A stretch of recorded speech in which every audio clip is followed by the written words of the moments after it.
They say marriage is a sanctuary, but what if it becomes a cage?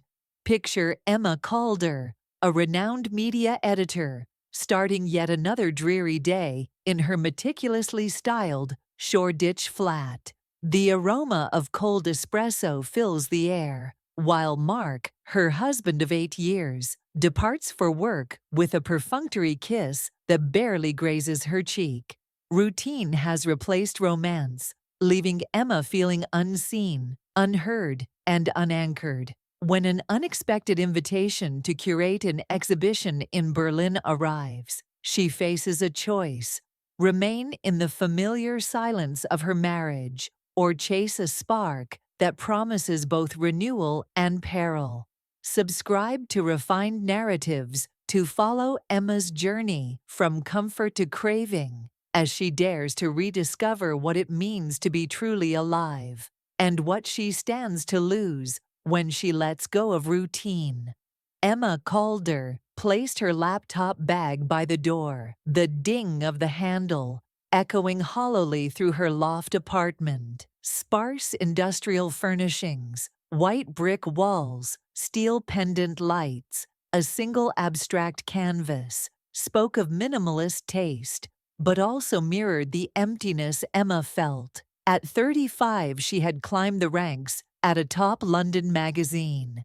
Yet her success tasted of ash when Mark's good morning was a whisper buried beneath his phone screen. She moved to the kitchen, where 2 stark coffee mugs sat side by side. One bore her lipstick stain, the other was marked with Mark's usual scrawl, "For when time's tight." Emma filled hers with fresh espresso, the steam curling around her fingers. Each sip should energize her, but instead, it reminded her of how long it had been since she felt the warmth of attention. A framed photograph on the shelf stopped her. Emma and Mark, on their wedding day, faces aglow against a backdrop of wisteria-filled arches. Their clasped hands were a promise. Now it felt like a relic she'd hung in a museum. Beautiful but impossible to touch. Mark's departure sounded, a brief click and the muffled echo of the front door. Emma reached out, longing to call him back, to demand his eyes meet hers instead of his screen. But the silence that followed was louder than any argument. She sank to the sofa, her laptop abandoned on the coffee table. Memories washed over her. Mark surprising her with a homemade picnic under a Cotswold spring sky, laughter bouncing between them as they shared a blanket. She closed her eyes, tasting the sweetness of that moment, a taste she hadn't savored in years. Her phone buzzed. Charlotte's name flashed on the screen. "Emergency. Need your magic touch on my Berlin exhibit. Can you come next week? See. Berlin. Curating family memories in a foreign city. A professional dream, yes, but tinged with something more. A chance to break free of this flat's quiet despair." Emma's breath caught.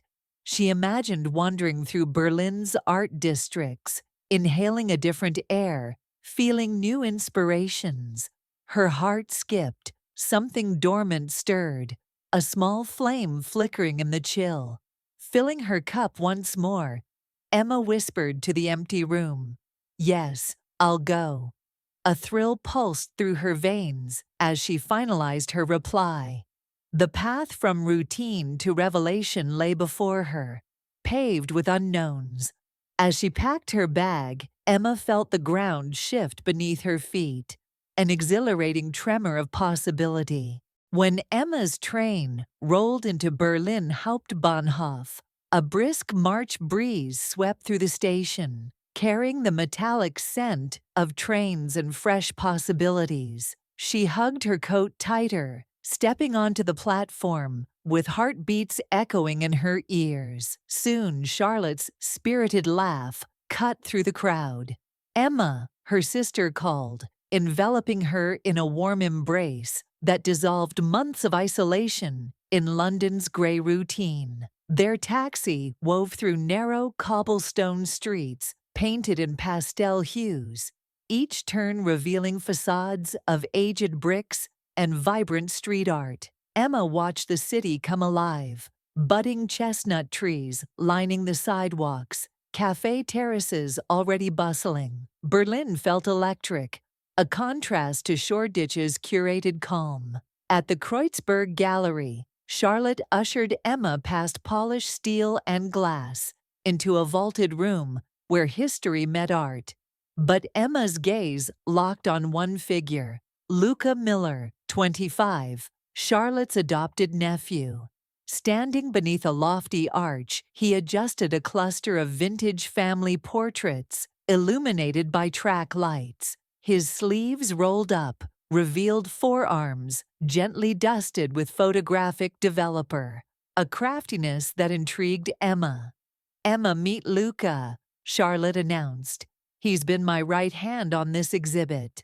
Luca extended a steady hand, his green eyes reflecting genuine curiosity.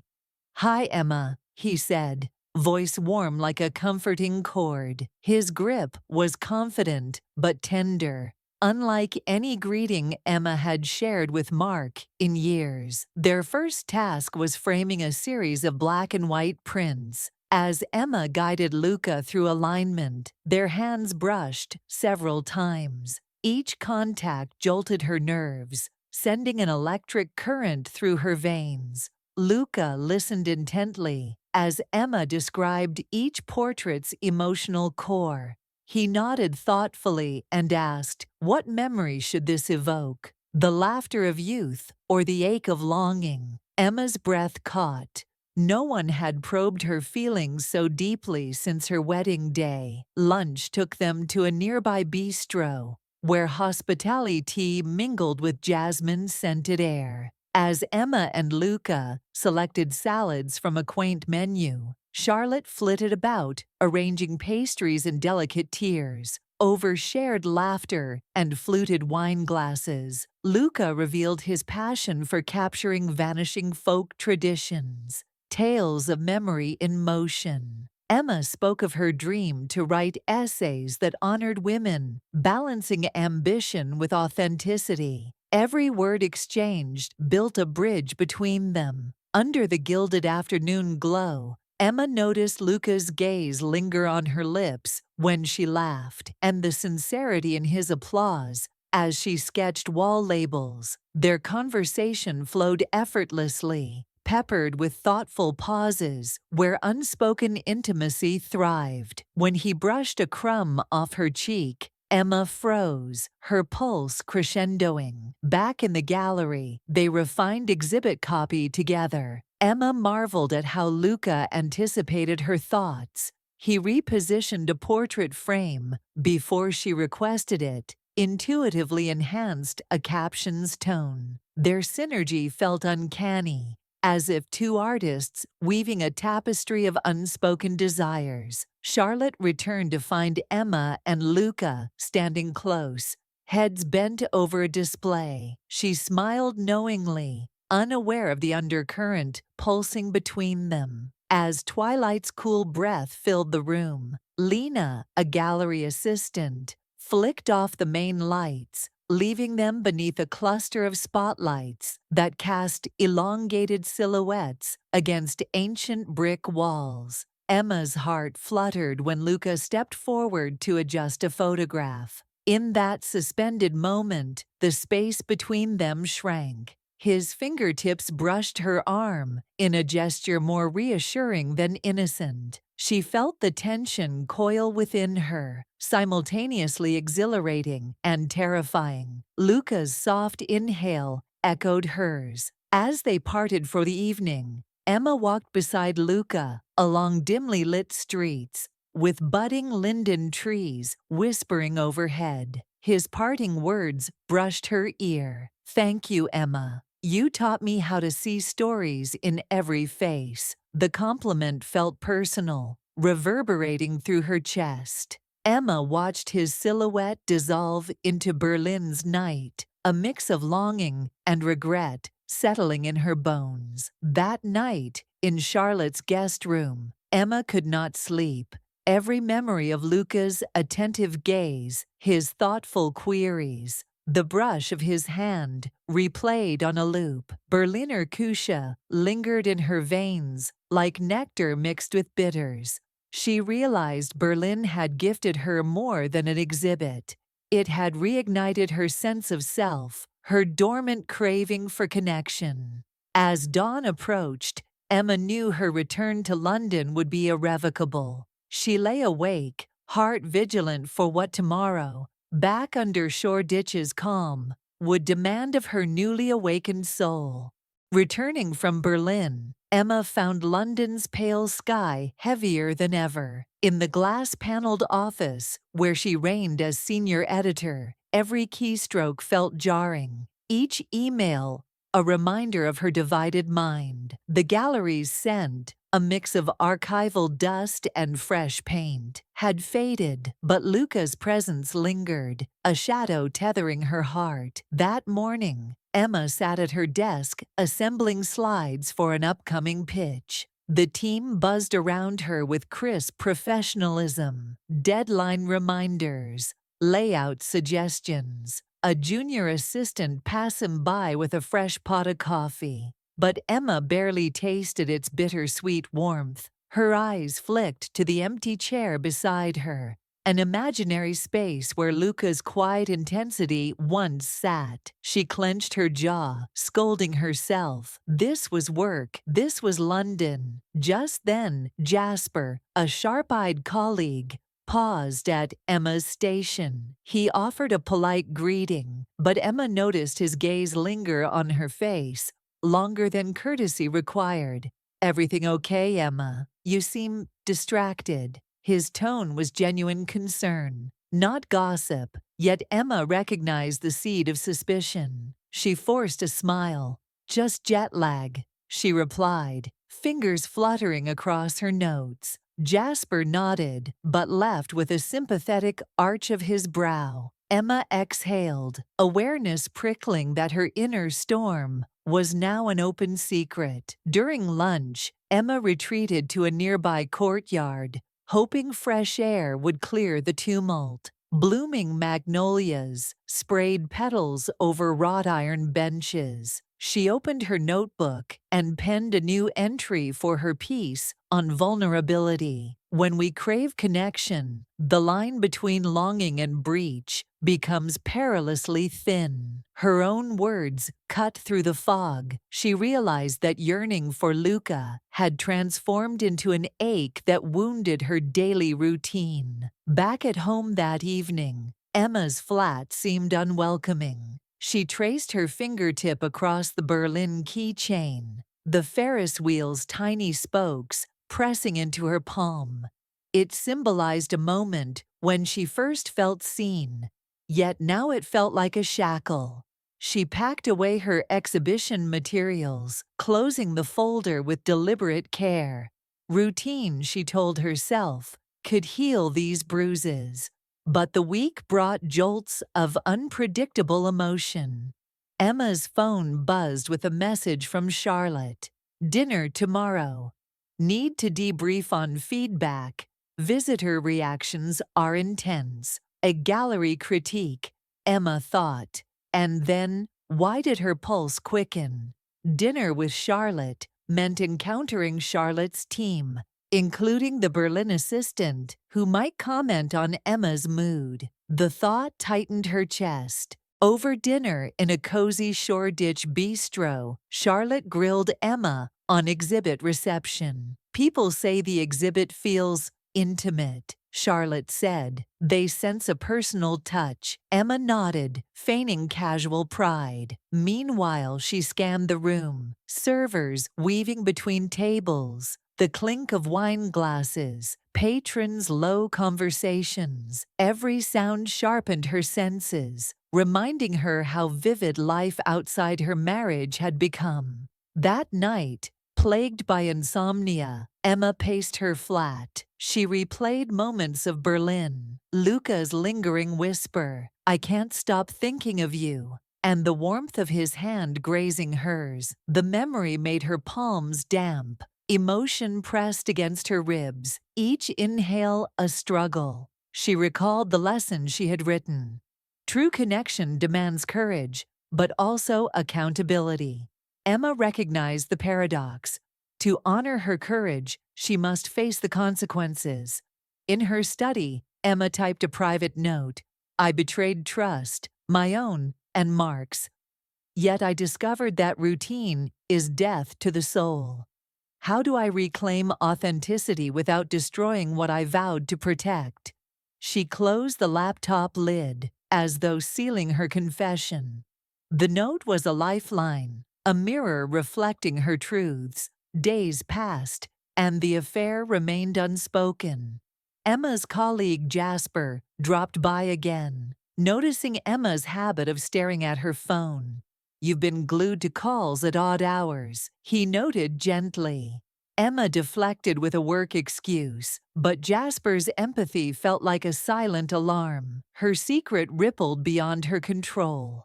Finally, midday brought a momentary reprieve. Emma wandered to a riverside bench along the Thames. The water mirrored a slate sky. She watched ripples form as boats cut through, each wave an echo of her conflicted heart. A passerby's bark of laughter jolted her.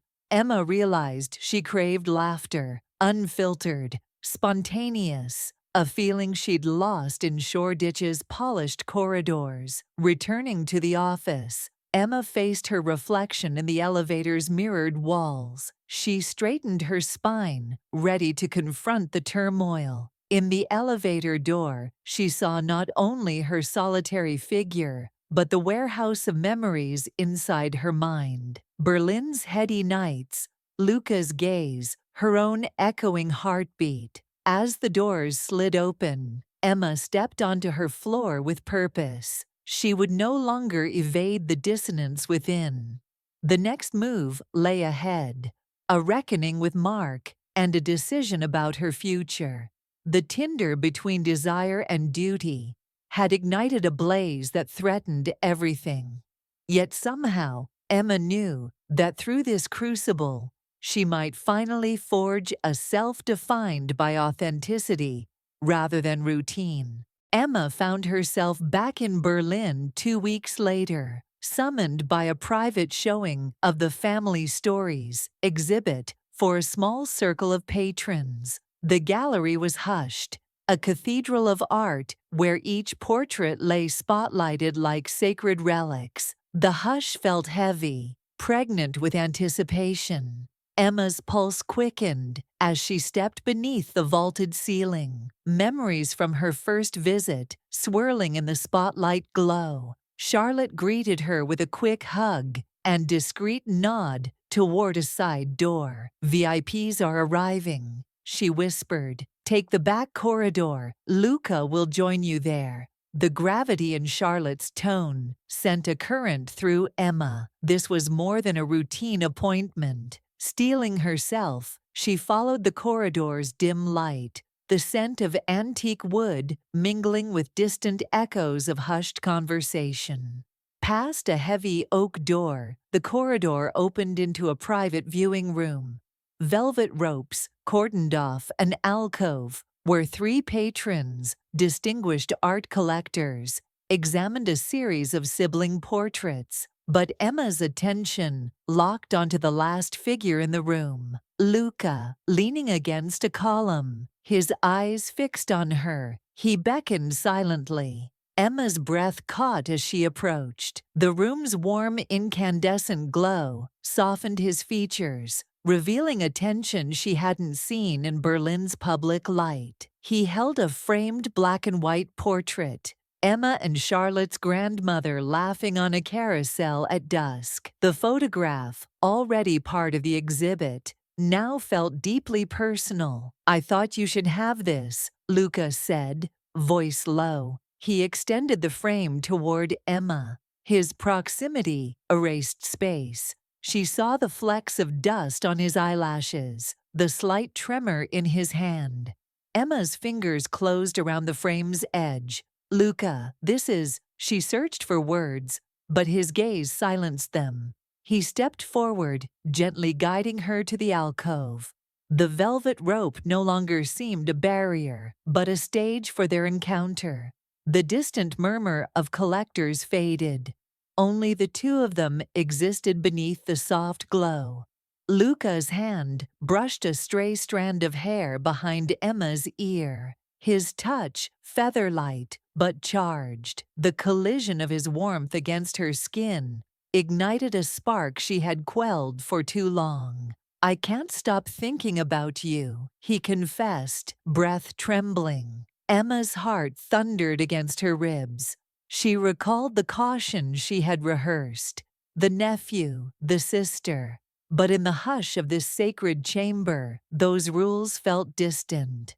Luca's lips met hers in a kiss that was at once tentative and urgent. Their silhouettes merged against the gilded frames, the world outside collapsing into noise and shadows. Emma responded with equal fervor, her hands finding his shoulders, pushing him closer. The kiss deepened, carrying years of unspoken longing. The portrait in their hands seemed to weep with the spin of horses, a carousel of memory, frozen in time by their transgression. When they broke apart, both gasping for air, Emma's cheeks glowed. The thrill of crossing that line made her pulse echo in her ears. "This is wrong," she whispered, voice thick with desire and guilt. Luca's thumb brushed her jaw. "But it feels so right." His admission was a benediction, igniting a fierce ache within her. Emma pressed the frame against her chest, seeking solidity. "We can't," she repeated, though her body spoke otherwise. Just then, footsteps approached the corridor's entrance.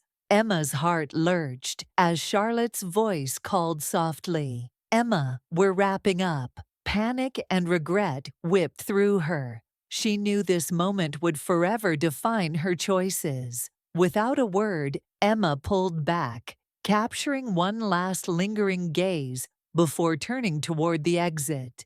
Luca's fingers grazed her wrist, light, lingering. The corridor swallowed her steps, the private alcove receding like a dream. Outside, Charlotte led her through the buzzing gallery, the applause of patrons echoing. Emma moved through the crowd, her composure intact, but her soul undone. Each congratulatory voice struck her like a dissonant chord. She realized she was both celebrated and condemned by her own secret. Back in her Berlin hotel room that night, Emma lay in darkness, the carousel portrait on the bedside table. The whisper of wheels turning in her mind echoed with Luca's breath against her lips. She closed her eyes, feeling the weight of her choice. A single kiss that shattered her world's foundations. As dawn crept across the skyline, Emma understood that nothing would ever restore the boundaries she crossed. The carousel's spin slowed to silence, leaving her suspended between the comfort of her old life and the dizzying freedom of her desire. And in that space, Emma confronted a truth. Some moments, once lived, can never be undone. Emma returned to London, under a sky smeared with smog-silver clouds, each drop of rain echoing the turmoil in her chest. She stepped off the tube at Shoreditch High Street and felt the familiar hum of the neighborhood. Street art murals, the scent of flat whites drifting from cafes, but none of it anchored her. The memory of that midnight kiss in Berlin, the weight of Luca's lips, the tremor in his breath, pulsed beneath her rib cage. In her flat, the carousel portrait lay face down on the coffee table, its glass cracked at the corner. Emma gingerly lifted it, tracing the fissure as though mapping her fractured heart. She placed it on the mantel beside two stark coffee mugs. One bore Mark's lipstick stain, the other a note she couldn't erase. "Missed you at breakfast." Mark. Emma pressed her palm to the cool ceramic and felt guilt twist within her. That morning at the magazine, Emma navigated corridors of glass offices and digital screens. Her steps precise but hollow. Jasper flashed her a sympathetic look, noting her vacant stare as she skimmed headlines. In the editorial meeting, she presented her favorite draft on media authenticity, her voice steady even as her fingers fumbled the notes. Each time she met colleagues' eyes, she saw suspicion flicker. Had Berlin shifted her, awakened a secret they sensed? During lunch, Emma sought refuge in a quiet square near Spitalfields Market. She perched on a bench, enveloped by the chatter of tourists and the clatter of market stalls. Pulling out her notebook, she scrawled, "Guilt is a compass pointing to what we value most, yet desire demands its own reckoning." The words felt true. She cared for marriage, yet craved passion no routine could satisfy. Back home, Emma found Mark's lunch, his stew in a Tupperware, untouched. She reheated it, then propped up the carousel portrait and gazed at the laughing grandmother. The juxtaposition stung. Family legacy on one side, forbidden love souvenir on the other. She realized the exhibit's title, Family Stories, had become her own story's centerpiece of betrayal. That evening, Mark arrived and kissed her on the cheek, a gesture that once thrummed her heart but now felt distant. Over dinner, he spoke of work trips and deadlines. Emma listened, spoon hovering above her plate, craving the gravity of Luca's confessions, his whispered admissions that felt as real as her pulse. After Mark retreated for a late call, Emma paced the flat. She replayed Luca's final words in Berlin. "You deserve to feel seen."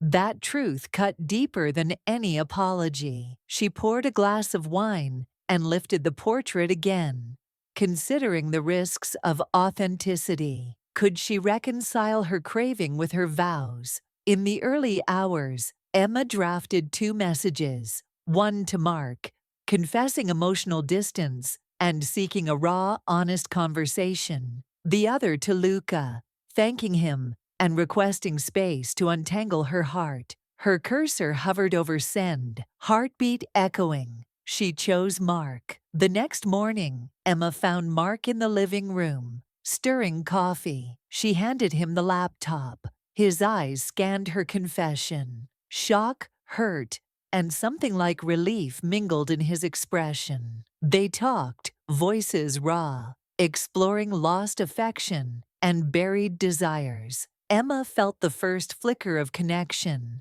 as Mark admitted he too had grown distant, mistaking routine for stability. In the days that followed, Emma and Mark attended couples therapy, rediscovering small gestures, lingering glances, late-night talks, sharing playlists. Emma journaled nightly, recording every moment of vulnerability. She still cherished Brazil's painted skies and Luca's warm gaze, but she channeled that longing into rebuilding her marriage's emotional landscape. And within herself, Emma forged a new truth. Routine need not be a cage, if filled with intention and presence. Passion could coexist with commitment if both partners dared to see and speak their truths.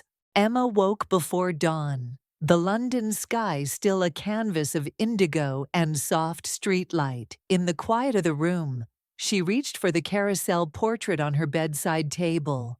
Edges worn, glass unsplintered now, the image of the grandmother's laughter felt like a promise uttered across decades. Emma held it to her chest, breathing in the fragile truth that some stories, once set in motion, shape us indelibly. She dressed in a crisp white blouse and dark slacks, simple choices, intentional statements that she was more than routine. At breakfast, Mark read the newspaper at the table, his back to the window. Emma placed 2 plates before him and noted the subtle shift. his shoulders less guarded, his eyes more transparent with curiosity. Over scrambled eggs and artisanal bread, they shared small talk that blossomed into genuine questions about Emma's new editorial vision and Mark's own unmet aspirations. After seeing Mark off to work with a lingering touch,